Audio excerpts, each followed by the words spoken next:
unmute. Hello, No. everyone. How's everyone doing? How are you, Matt? Hello? Can you hear me? Yeah, I can hear you. Can you hear me? Great. How are you? Good. Nice. Hey, Nick, Builders Mark, live or is it Memorex? What's a Memorex? Memorex. They make, back in the day, I used to use them for DVDs when I was burning DVDs. Really? Okay. They still make storage media of some sort. Oh, okay. Oh, I've never heard that. I know how do you call that? The floppy disk, the CD, the USB. I mean, that's the type of VHS. Yeah, I know that. So it's another type of storage device. even older, right? Okay, it's pretty cool. Let me see. I just asked Nico if he can help also with the retweeting. You put it on Twitter as well, right? The Printbusters. I did put it on Twitter, yes. Okay, nice. And did you see the interesting group of followers we had recently? Yes. It's amazing how 3D printing science attracts all kinds of people. Yes. Yeah, I was laughing myself here on this. I still have reel to reel. Are you talking about the Memorex? Is that some type of reel? Hey, zombie! What is this? Zombie 74. Oh, is that not reading the emoji properly? I think that's the hype emoji, or maybe he's trolling. Oh, there you go. Now it's working, zombie. Okay, cool. So today we're going to talk about a plan that Medic has planned. But yeah, maybe we can rediscuss a little bit of what we discussed this morning, and we can go a little bit more into details. But what was your idea, Computer Medic?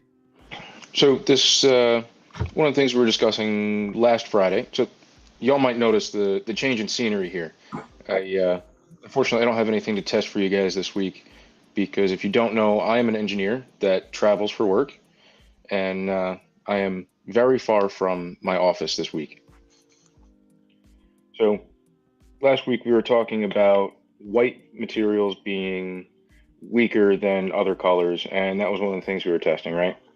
Mm-hmm. So I think that my sample size of 4 is not good enough, and I want to actually publish a paper on comparing white materials to the others in all of the aspects that we can think of. So tensile strength, layer adhesion, temperature resistance, abrasiveness, anything else you guys want to see in that. So we've been discussing throughout the day how I want to implement those ideas. Maybe I will share this, and then we can take some notes here. Let me share this.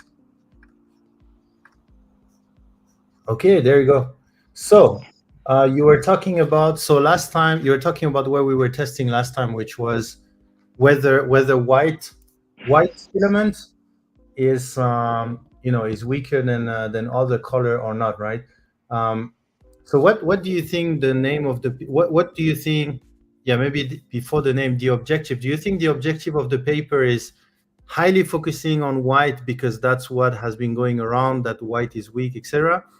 Or do you think the paper will enlarge to how dyes impact the performance of material, or maybe that could be a later paper? You want that first paper? I was looking at a larger scope, so something like I wrote it down. It sounded good at the time.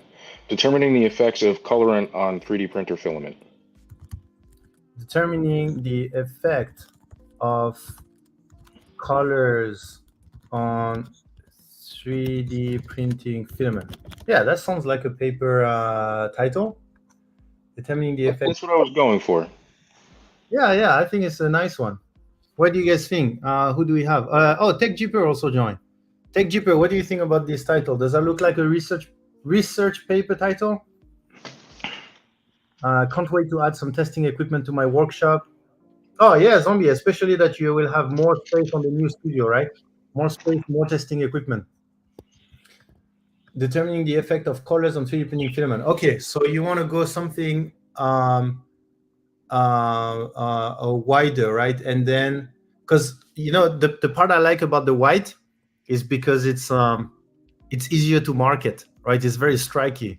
Like, Yes. hey, you all thought white was blah blah. The answer is here on that paper. So, Exactly.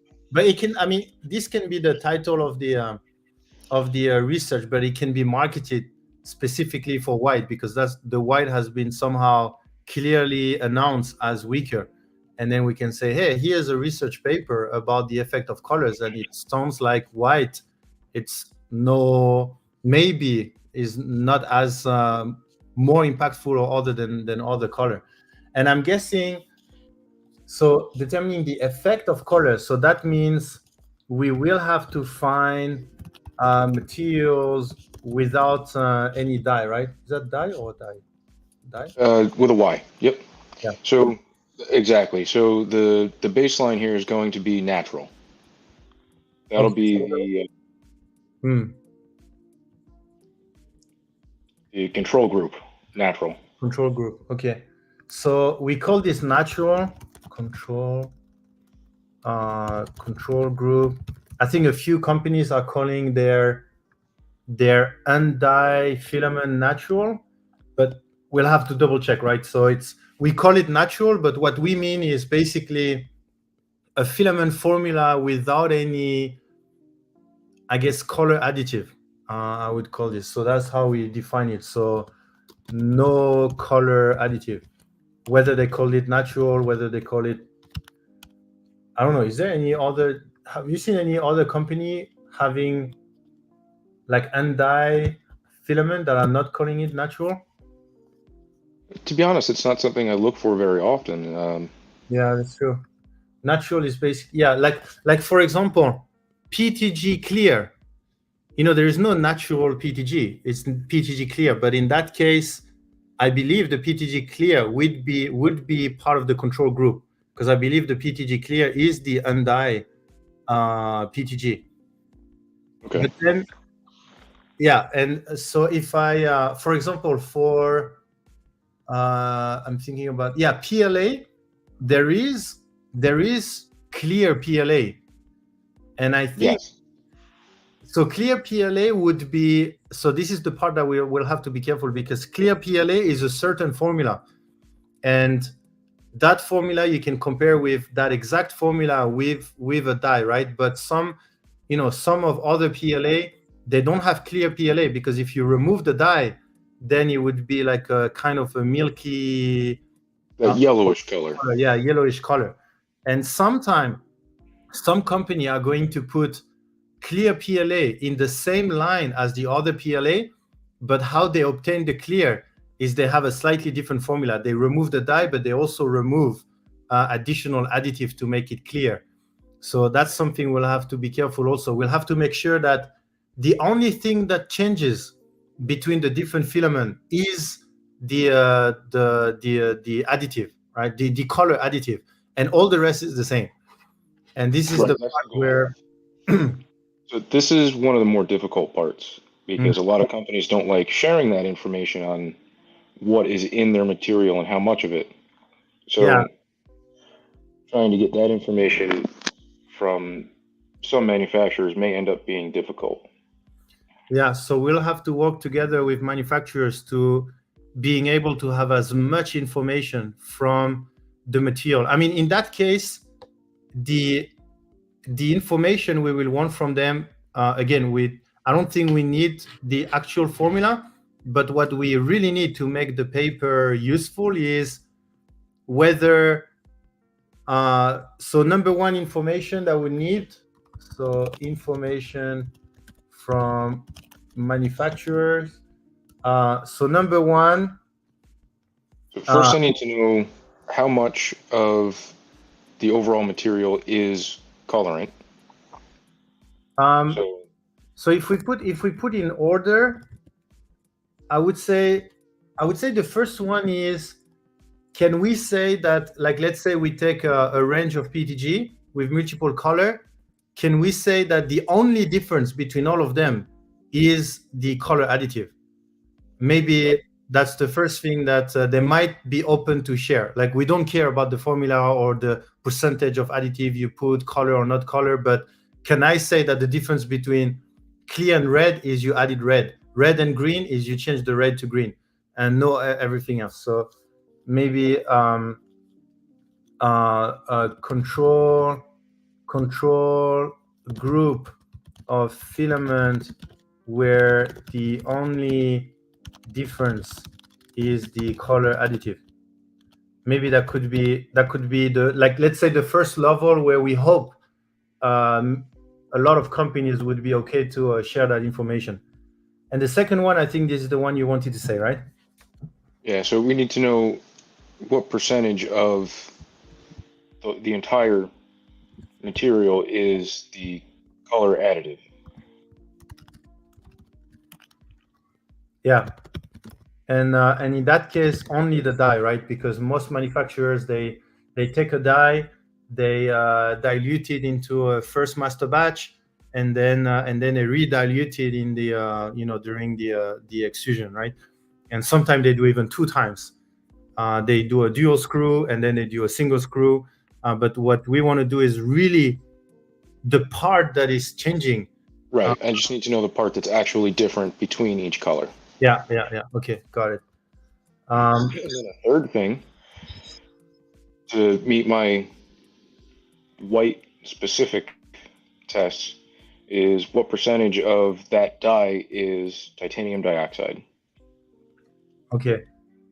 Specifically for the white materials. Use the dye titanium dioxide, and is it the only white color? Okay, so not only you want to know, so let's say there's 5%, well, 5% is a lot. Let's say there is 3% dye, and then after you know this 3%, for specifically the white, how much of this is titanium dioxide? And the expectation in most of case, the whole thing is titanium dioxide, but there might be some other thing. Okay, got it. Is there any information that we will require from manufacturers to being able to have a relevant test? I think those 3 just about cover it. I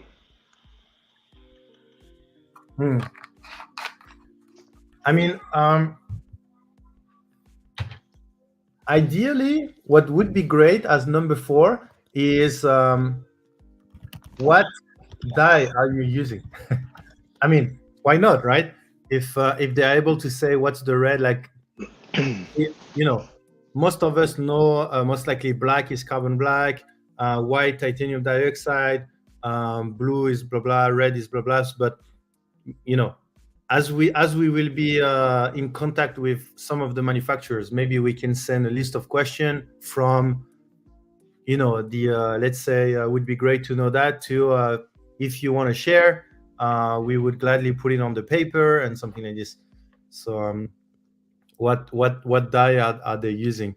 Also, because some people, especially recently, are talking about the safety of materials. Right. If you have seen the the discussion around the desiccant being blue, white, or orange, and depending on what it is, then there might be some that are safer than others, and that comes from learning what the dye is, and then I don't know, people do their research and then they type on. I'm guessing they type on Google the dye, and then they see if it's toxic, no toxic, and what depending on what Google say, they will be happy, not happy, right? Right. Anyway, that last question, let's say a bit optional, because we don't want to create some false information in a way that says, hey, I don't know what you to do, Eva. We're talking science here. So the yeah, we don't want to, let's say they say red, we use that formula, that compound. in I don't know, at 0.5%, and then they type this on Google, and then Google say, oh, this is some research say is not good, out of all the thing that says is good, and then we create some wrong thing around it. So yeah, anyway, we can rethink that information. TechJeeper, missed the introduction, but it would be interesting to read up on if color pigment change characteristic on materials. Yeah, exactly. That's what we're going to talk about just after. Is like, what do we want to test, right? In terms of performance. I would love to see different whites, like the cold white. There's normal PLA white. Yeah. Okay. No color stripping, if that's a thing. Yeah, sorry, I'm not sure what is this. I've used clear PLA, which can be a white translucent color. Nick sent you a Discord message. Cotton white, yeah. And then I think did I see that? I think maybe I've seen that. All you need is the same, but for colorant added to non-natural. White, all you need is that it is the same, but for colorant added to non-natural. Yeah. So the number one, right? We need to know that the only difference between the different parties is the colorant, right? Okay. So now another question.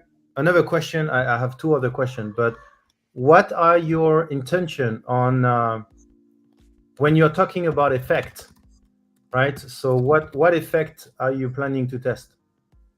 So the change in material properties. So temperature resistance. So you're gonna have temperature resistance, okay. Tensile strength. And so I guess mechanical. Yep. So including that tensile strength, layer adhesion, impact strength. Gonna have tensile, impact. You said layer adhesion. Abrasiveness. And then abrasiveness, so more physical abrasiveness. Okay. And printability. So. And printability. The three complaints I often see about white specifically are that it's weaker, it's super abrasive, and it prints like garbage. Okay.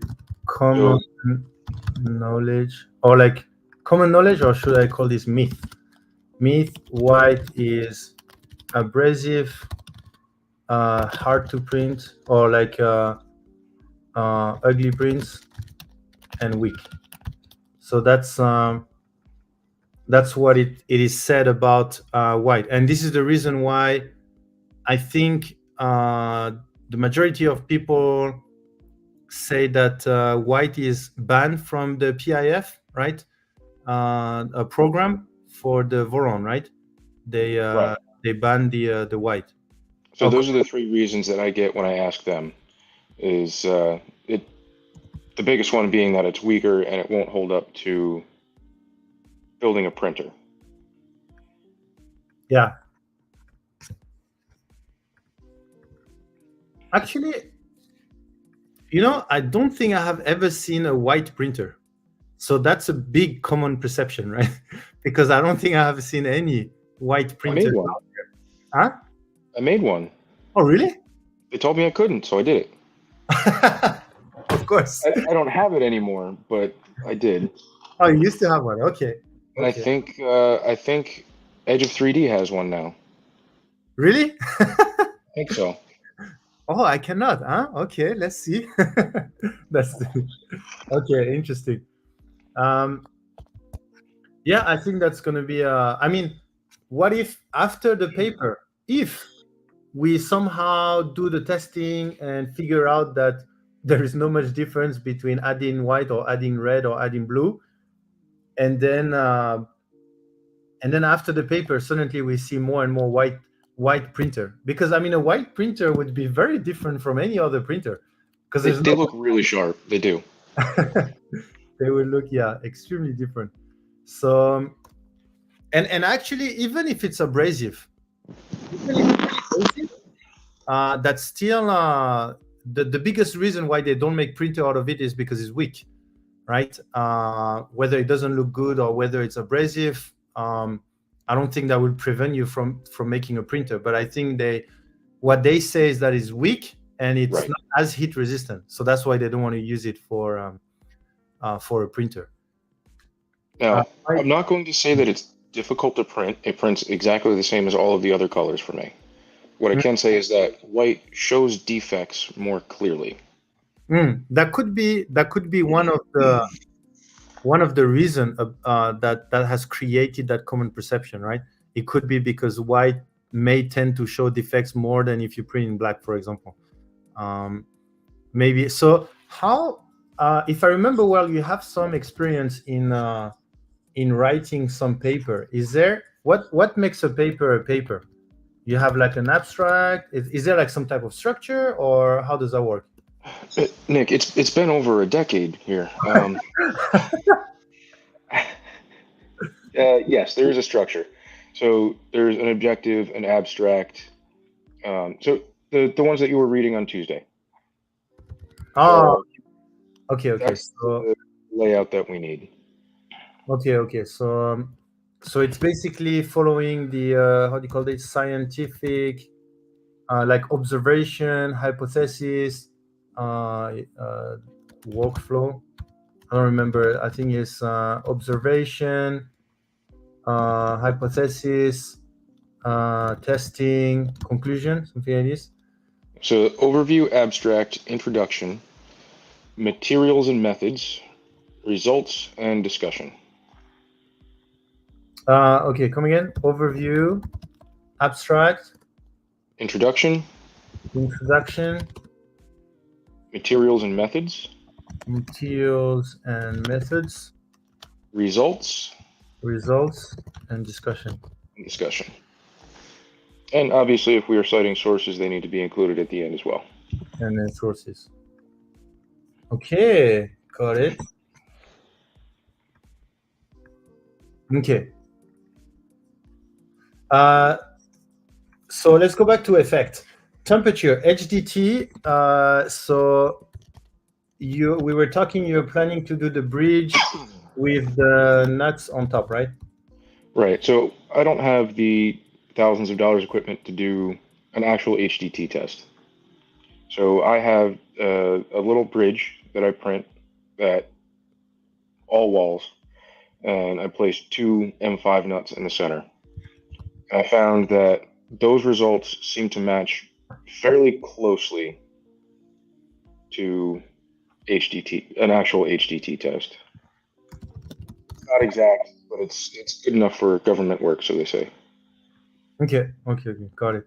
And if you guys, I have shared a paper on Printbuster Discord on the media sharing from Hoffman Tactical, and it's not like a research paper for a university or something. It's literally someone that has done a bunch of testing and summarized it really well into a paper. And that's what we're trying to do. We want to do some tests, we want to summarize it properly, and then we want to release the paper. So I highly suggest you read the paper. There is some great insight, and it's a great example of what Printbusters is trying to do as well. And by the way, the more people, the better for the test. At some point, if we're 20 working on many different tests, then we can release, I don't know, 1 paper a month, something like this. We're going to print a lot of data. From a mechanical point of view, tensile, are you talking the real dog bone tensile, or are you talking about the hook test, or is that 2 different? There'll be 2 different tests. I do plan on doing both. Okay, so tensile X, Y, and Z, and the Z, which is basically the which is the layer adhesion test, yes. Okay. Okay, and the hook test, ideally both also, right? Ideally both, if we have the time to get through both of them.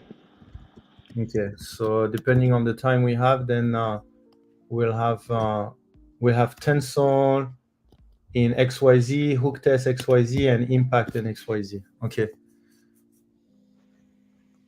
And then abrasiveness, the idea is to print ideally 1 kg, but to be safe, like theoretically there should be, grams. yeah, theoretically there should be 1 kg on this, but we don't know if the slicer says in 1 kg, but in reality is 1 kg and 100 gram, then it's kind of a failed print. But we want all of them to print the same G code or the same model, slice in the same way, just to make sure it's exactly the same. I say the same G code, but let's say with a temperature difference. Yes, I plan on using the same G code. So let's say I have 5 colors of PLA. I plan on using the same G code for all 5. Okay, yeah. Obviously, doing different materials, because I do plan on doing PLA, ABS, and ASA at a minimum. Okay. Different materials will need different settings. So something like this. Yeah, I mean, it would be great if even across materials they would be related, like it's same cube, same nozzle path, same Yes. everything. Yeah. The model and everything will be identical. The only difference will be the print temperatures. Okay. And then from a printability perspective, I will work with. So Polymaker has developed a really standard method for printability. It's very hard to define whether something is printable or not, right? Like, what model do you print, and then so in that standard method there is a rating on internal stress for warping, bridging, overhang, a small feature, etc. And there is like some rating standards, like if it like for the bridging, if it drooped by a certain amount of millimeter, then there's a certain rating. So there is a pretty comprehensive testing when it comes to printability that we can test. It sounds like you could do a paper just on that alone. I think so. But we can just maybe later on there's some awesome stuff that we can do on defining like how to make a profile, for example, and then we can use that comprehensive test to define what's a good profile or something like this. There was a guy over in the Polymaker Discord that put together an 8-part presentation on how to tune your printer profile. Really? I think that was I think it was Computer Medic that did that. Yeah, I think it's we need. I think printer profile is also a good thing to develop in a way that, like, teaching people what's a profile, educating on. I mean, the majority of people, they are more like 95% of the people are just relying on existing profile, but we need also some people that are working on this profile, right, for the rest of the people. So I think that paper could be interesting. So maybe another topic is what filaments are you planning to do? So let's say what material first, or what filament in terms of material, or do you have some ideas already on yeah? So PLA, PETG, ABS, and ASA. Okay, PLA, PHG, ABS, and ASA. Okay. It's important that we get multiple manufacturers in there as well. So Polymaker, because I have all of those on my shelf right now. For PLA. Okay, so how? So for Polymaker, I'd use PLA Pro. PLA Pro. Let me think. Do we want? I'm trying to think whether it's important to know what the product is. Like if we want to get like I don't know, like yeah, actually, it doesn't make sense. The more I think about it, okay, so we want ideally different PLA. Yeah, let me just. I'm not too sure what I'm trying to think about. So, Polymaker PLA Pro. So I'm not trying to compare the different brands to each other right now. Yeah, no, no, no. I Having similar material doesn't isn't that important to me. What is important is it's all from the same line. yeah. So Mm, okay, what? uh, So it's more maybe the criteria is more towards maybe popularity. We want something yes, that makes sense, right? so Uh, I was looking for some popular materials, Polymaker being one of them.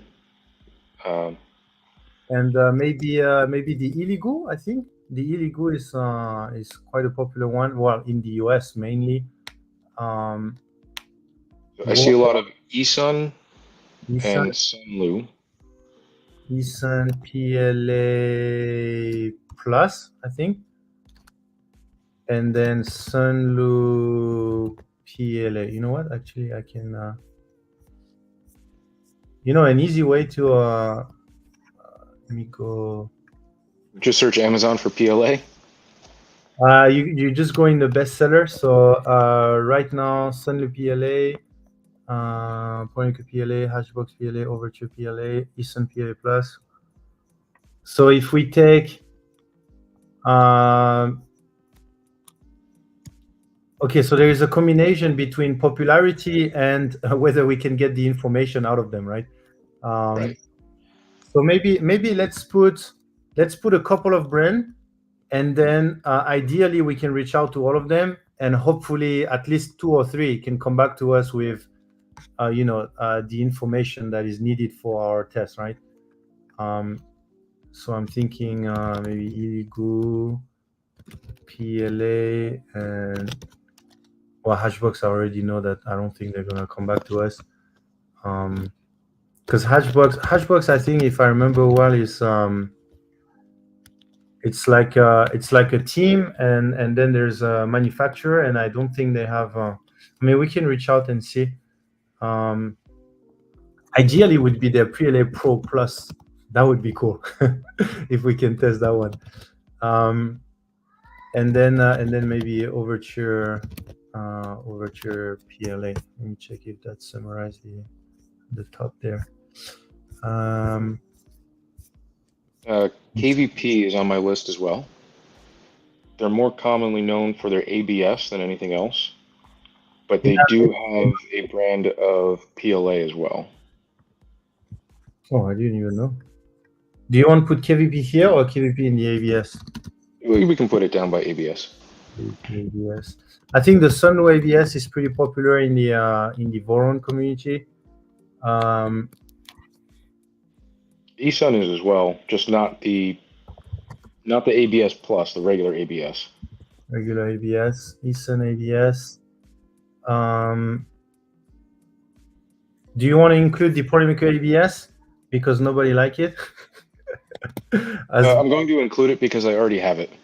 okay, I mean that could answer another question, right? Because there is also a lot of discussion behind this SBS not being an ABS, right? So maybe by doing this test, we might also discover some stuff. Either confirm that common perception, either not confirm that common perception. What other ABS have I seen? Um,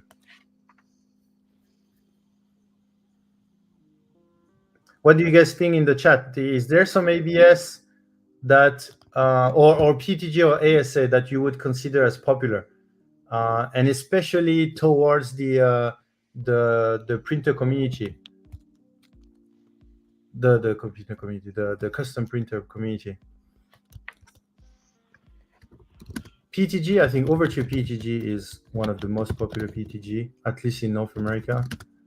ASA, I think the Polymaker ABS ASA is one of the most popular in North America. I've seen. Let me see. I'd probably stick with the same brands for everything if I can, Really? Well, why? consistency sake. Consistency. I mean, it doesn't have to be consistent between material, right? What? It What? doesn't, no. Let me see. So if I go to,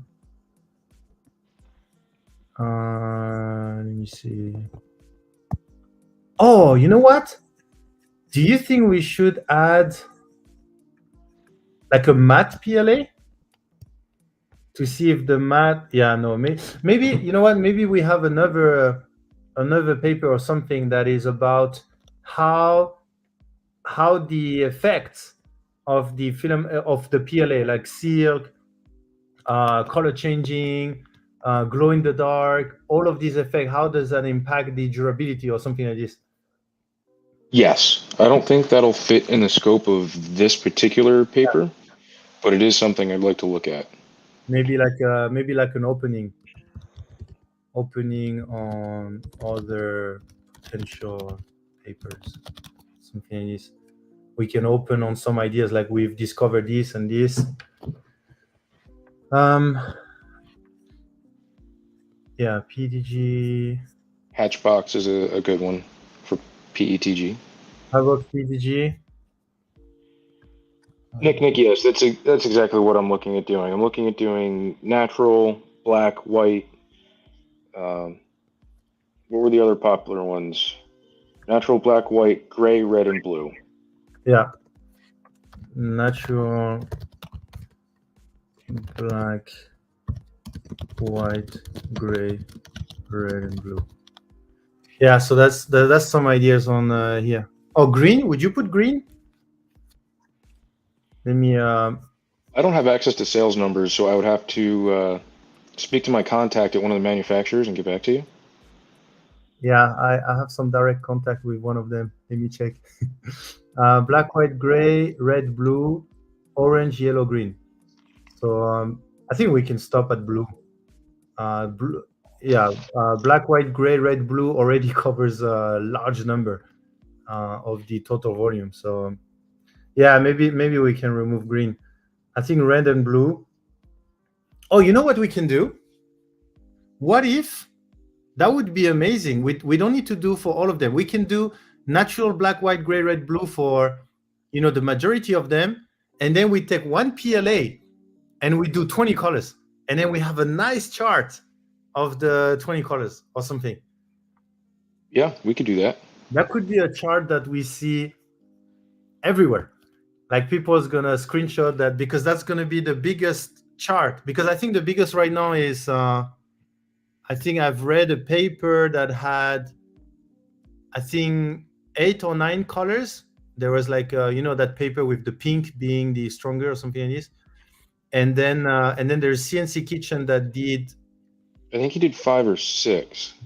was 5 or 6. So if we come up with like 30, da da da da da da da, and maybe we only do we don't maybe we do only tensile strands, or depending on how much work it is to get that. But that graph could become very popular. I think that 30 color, like we compared 30 different dyes, and this is the really nice chart. I like it. Let me get some space here. Okay, so for one selected PLA, go for 30 colors. Yeah, that could be really nice. That could attract a lot of people. I'm what I'm expecting, what I'm envisioning, people typing on Google something related to colors and performance, and the first result on Google Image is that graph. Yeah, yeah. We'll have to work on some SEO, but yeah, that could bring a lot of people towards the Printbuster project. A lot of awareness on this Printbuster project. Yeah, okay. So I think there is a illegal ASA that I've seen on Amazon. Actually, what other ASA is there is? Let me see. ASA filament.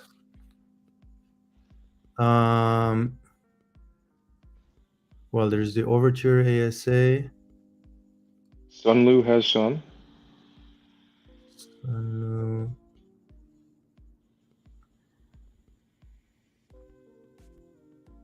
So if we go by reviews, the Overture has 1,100, Ponymaker 1,400, and then we go down to Flash Force 300. What else? Sunlu 100. Yeah, it doesn't seem to have a lot of people on that market, the ASA market. Eason also has 28. 3D X Tech. Oh yes, that's a good one. I think we should add them to all 4 categories. That's a really good one. 3D X Tech ASA. Are they known for their PLA and PTG? For the I ASA, know them 100%. for ABS, ASA, and nylons. ASA. ABS. Yeah, very. They've got ABS, ASA, HIPS, PLA, PETG, polypropylene, PPS, PPA, PSU, PPSU. They've got a lot. Yeah, I think it's a good idea for the ABS and ASA. KVP, Sunlu, Eason, Pronica ABS, 3DX Tech ABS. Yeah, okay. Sounds good. And then PTG. Is there any other PTG? Let me see. What other could be considered as popular PTG filament? Creality PTG. Oh, IC3D. They have RPETG. IC3D, okay, RPG. IC3D, PTG. So what company, we can also see from the perspective of what company we have good relationship with. And I'm thinking about Cookie Cat, for example. We know them well, and then we can most likely get some information, right? So Okay. But they don't really have black white PTG. But we have outside of Ponymaker who is active, and we could get some information relatively easily. Like I'm thinking like 3D Glue. They don't make filament, but you know what I mean. Like they are very active, and we can get some good information from them, right? I do know some people over at IC3D. Yeah, Zombie Bamboo Lab. Yeah, I think that's a good idea. HF PTG. Oh, you still need to try the HF. Yeah, Bamboo Lab. Sure. Is there any? Maybe Bamboo Lab is a good idea. Do they have a PTG? Maybe Bamboo Lab PTG. Maybe that's a good idea. I don't know anybody over there. The only interactions I've had with them have been less than stellar. Okay. Yeah, I do have some good connection there. Polar filaments. So from a connection perspective, I think it's a good idea. Do they have an ASA? How many do we have now? PLA 1, 2, 3, 4, 5, 6. We have 6 company over there. And then for the PTG 1, 2, 3, 4. ABS 1, 2, 3, 4, 5. 1, 2, 3, 4, 5. ASA 1, 2, 3. Yeah, so maybe a PTG or ASA. I know just PLA, although they hinted at expanding, but I think it was a research stage. Okay. California PTG. Okay. Oh, Bob talks about them a lot. He likes those. Okay, California PTG. I didn't know that. Okay, we need maybe one more, maybe Overture ASA. That's the second. Yeah, it's only 4. Okay. Yeah. I mean, we can start reaching out to all of them, and we just copy paste the same questions for all of them, and see what type of answer we can get. Hey, Mr. Medic. And How's it then going, automatic? I've used a bit of West 3D Ambrosia. What label? Yeah. Yeah, we I can. haven't tested Ambrosia on its own yet. I have it in my cart. I just haven't pulled the trigger. Well, we can contact them, and we can also ask if they are willing to send some materials, and in exchange we can tell them they will be part of the paper, and there will be the name on the paper. I mean, it's we can play on the marketing thing, right? It can be good marketing for them to be on a paper that we hope is going to be popular, so it's great to have their name on it. Well, yeah, it depends, I guess, on which part of the chart they are. Yeah, I guess it depends, but we can ask. We we have a little bit of a tight budget in Printbuster at the moment, but we are growing that budget. Yeah, we've got.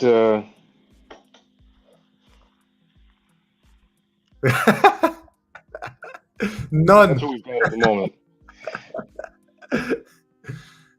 And by the way, we are going to put together uh, the Computer Medic, the subscription and stuff on Twitch.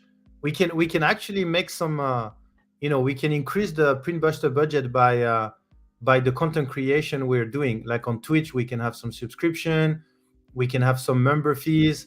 Oh, maybe we can. Yeah, maybe the Patreon is not a good idea, because I don't know what we can communicate on the Patreon, because the idea of Printbusters is to have all these accessibles for free. So if we do a Patreon, we need some other. Oh, maybe some merchandise. We can do some We merchandise do also merchandise. to increase the budget for Printbusters. So We would need a real logo first, though. yeah, that's true. I still need to follow up with Oriana on this, but yeah, that's true. Where do you see the data from this being published? On Okay, so Printbusters. that was another big thing I wanted to bring up. One of the biggest things about a paper like this is that it is published in a peer-reviewed journal. And my next question for you guys was, where do you get your 3D printing news from? I'm not aware of any like New England Journal of Medicine style papers for 3D printing. I can ask. I can ask the Polymaker CEO. He is really into following these papers, and usually I think there is 2 universities in the US that often release some 3D printing papers. So maybe I can ask him. Okay. Twitter. Yeah, that's one way. But yeah, so we'll definitely. So if we have the printbuster3d.com ready, so we already bought the domain, and then we just need to make a website, right? But hopefully that will be the primary source of where we put all the data. But then we need some ways to market it.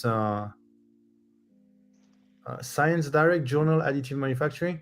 So Science Direct is more of they summarize. Let me check. I think Science Direct is more of it's like a library to find all the different papers, but I don't think they are published on this. Or maybe I'm wrong. I don't know. Because I always end up on this site, whatever research paper I look for. But they are usually. They have an editor, which is a good sign.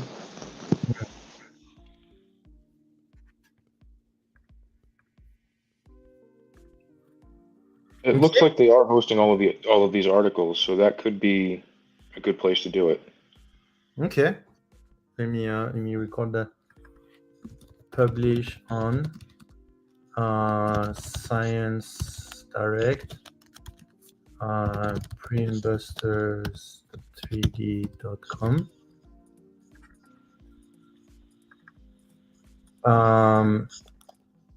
No idea where outside of anything I've ever done. Yeah, I mean, it sounds like it was a good idea. Uh, it's we can publish it directly on there. Um,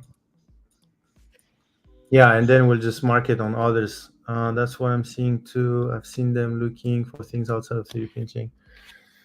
Okay, great. What else can we talk about? Oh yeah, and we are planning ideally to have that first paper somewhere before the end of the year, right? But uh, any help, if there is any of you that would like to be part of this, then feel free to reach out to us on the Discord.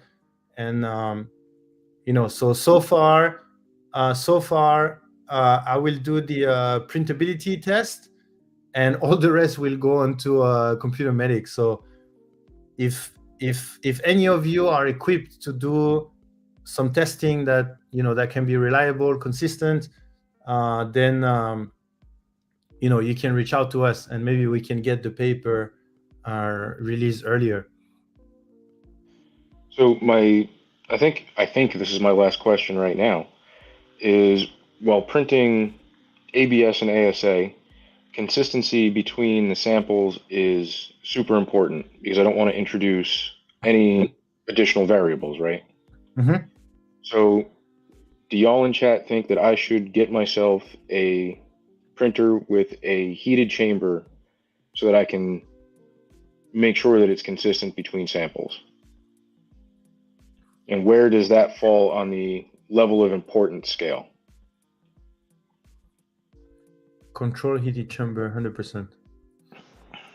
Okay, so whether you need I mean, for me, I would say it's not super important, in a way that you are printing a very small sample that are very close to the bed. And if you print with a bed at, let's say 90-degree, whether the chamber is at 90-degree or 60-degree, around the bed, I think what the material will experience for me would be almost no difference. Like if They you're are small printing like samples, yes. a dog bone like this, I don't think the chamber temperature will be very important. I think um, that sounds like the most correct solution. 100% heated. Okay, so the chat thinks a little bit differently. I mean, if you're printing like a hook standing up, then that's a different story. Like, But we are doing the vertical samples, so that's where my concern comes in. yeah. For vertical, then yes, I think that will indeed impact the. Well, I don't know, because it will impact, but it will impact all the colors in exactly the same way, right? So That's the thing. It may not be in exactly the same way because we don't know. oh, you mean Exactly. there might be some like your room temperature might not be the same room temperature. Is that what you mean? Exactly. Yeah. So sure, I can get my chamber nice and hot, but is it exactly the same hot every time? Um.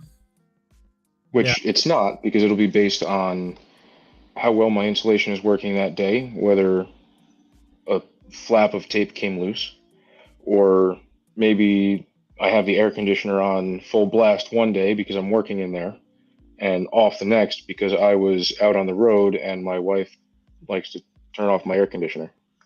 Yeah. Um.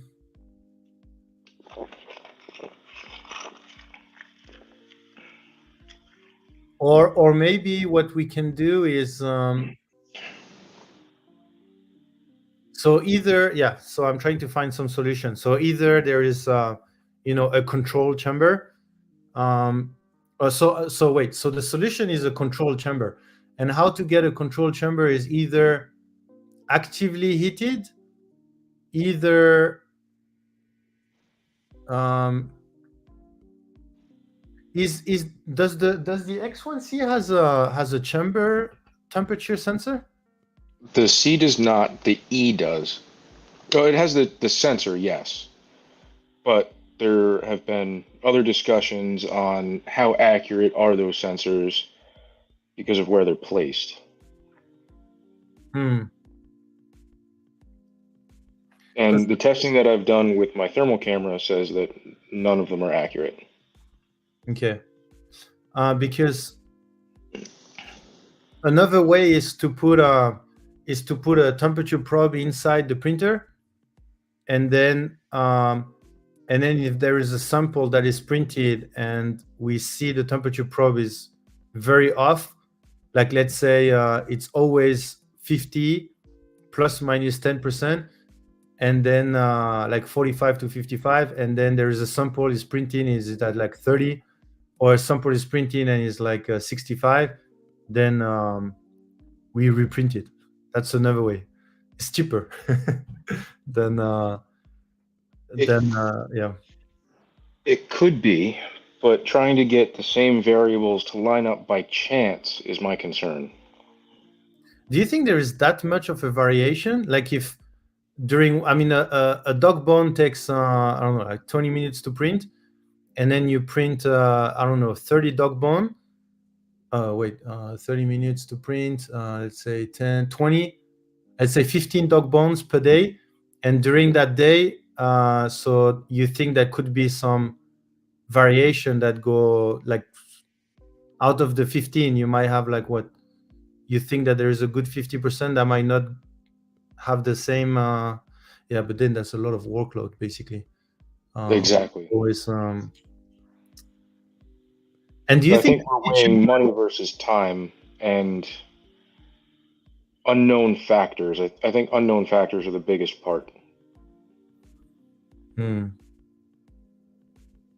I would assume there would be a chamber temperature variation, but would the heated chamber solve that, or is the heated chamber would most likely be affected as well by the environment? The heated chamber, in theory, should keep everything consistent. Yeah, in theory, right? Is that let me think. Is that a closed loop? Yeah, I guess it's a closed loop, right? For a heated chamber. So they have a heater. Is it like a dryer? They constantly heat up, and then you go up and down, and then when it's too down, then you heat up again, and then that's the yes. Okay. I believe that's how they're doing it most of the time. Okay. Yeah, I guess something to look at then. I wouldn't. For me, I would say it's okay to not have it for this paper, because we're more focused on the colors. I would say for me it's okay, I think, to have an enclosed printer and doing all the tests on this. If we are doing a paper specifically on I don't know, how chamber temperature, how printing temperature, how printing speed affects this and that, then maybe I would want something a bit more control. Whether we should wait for that amount of control to test for this paper, I would say for me, I would say we don't need, but I don't know. I would test 2 samples, one open air, one low chamber temperature, and one heat soak. Yeah, and see the difference. I mean, there will be a difference, right? If we force it to have an ABS open air, an ABS low chamber temperature, and an ABS that we anneal, or we print it, let's say we print it in a heated chamber, there will be difference, right?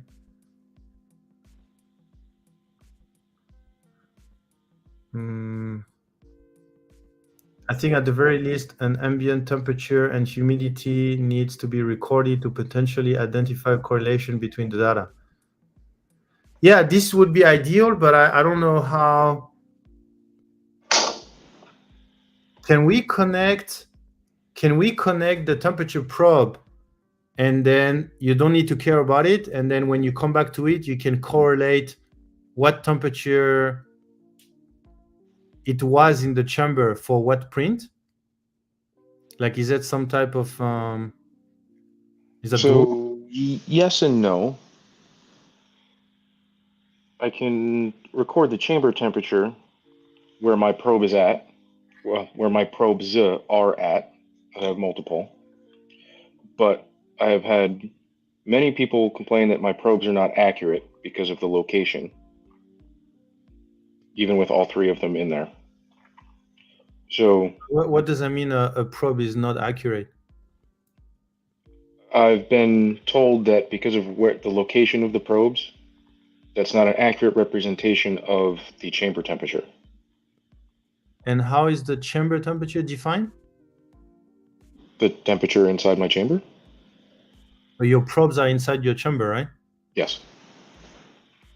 Yeah. So it's if if the definition of the chamber temperature is the temperature inside the chamber, then it's either not a good definition, either the probes are accurate because they are inside the chamber. So whether it's not close to the bed, close to the heater or something, that's a different question, right? Right. So the complaint I get is that it's not reading in the exact middle of the chamber, and it is therefore inaccurate. Also, they define the chamber temperature as the temperature in the center of gravity of your chamber volume. Basically, that's basically what I got. Okay. So I could mount something on the X gantry, yes, but their complaint is then it's too close to the bed while it's printing and is therefore not accurate. Yeah. So I guess it's a definition issue. We just need to define what. So ideally, for me, if the objective is to define how the chamber temperature affect the print, I would define the chamber temperature as the center of gravity of the print itself. But that's very hard, right? Because it's inside the print. Right. So it would be somewhere around the print, or So Zombie, I agree with you there, but that has not been the common consensus among the oh, groups that's a I've good point. spoken to. Yeah, JCM's printing. I think that's a good point. You don't actually need to know the This is chamber. true. We just need to know that it's the same. Yeah. That's a good point. We just need to compare to each other. Okay. We are reaching the 1 hour, and I have some. I have my workout to do. I'm trying to stay consistent. So, but yeah, that was a nice one. I don't know if you want to add a few more notes before we close. I think that's it. So I think it sounds like we'll go with just measuring the temperature at a few points in the chamber and do it that way. The next paper is going to be printing ABS at multiple temperatures and seeing the difference. Yeah, so many paper idea that I have in my mind, like even like print speed. How print speed affect surface quality, performance in general, because there's a lot of things about speed nowadays, right? So a paper on how speed affects your print, whether it's from aesthetic, mechanical properties, thermal properties, etc. That would be cool. Okay. Yeah. Thanks again, Medic, on the nice discussion. Looking forward to the paper. A lot of work, obviously, for that paper. And then maybe the short next step is to start reaching out to these different companies. Maybe we can put together an email, and then we start. I can create the printbuster.com email. Matt@printbuster.com. I can create if we have the domain now. So yeah, okay, cool. Thanks again, everyone. Thanks everybody for coming in. And we'll talk soon. Have a good one. You want to rate out, Nick? Oh yeah. Yeah. First Printbuster raid. Okay, let's see how it goes. Let me go there, and then can I go directly from here? Okay, so who is there? Oh, I'm not following anyone on the Printbuster Twitch. Let me see. Let me go to the other one and see who is. Can I raid to someone that I'm not following? Yeah, I think so. Okay, who is there? Who would be interesting to to the Printbuster community. Okay, there's AD engineering. That is live. AD engineering. I'm guessing, and there is some spools on the wall. I'm guessing there is some 3D printing involved, and there's the word engineering. So I'm guessing. Nick, they're saying Astro Canuck. Oh, Astro Canuck. Okay. Yeah, I'm not following this one. Astro Canuck. Oh, okay.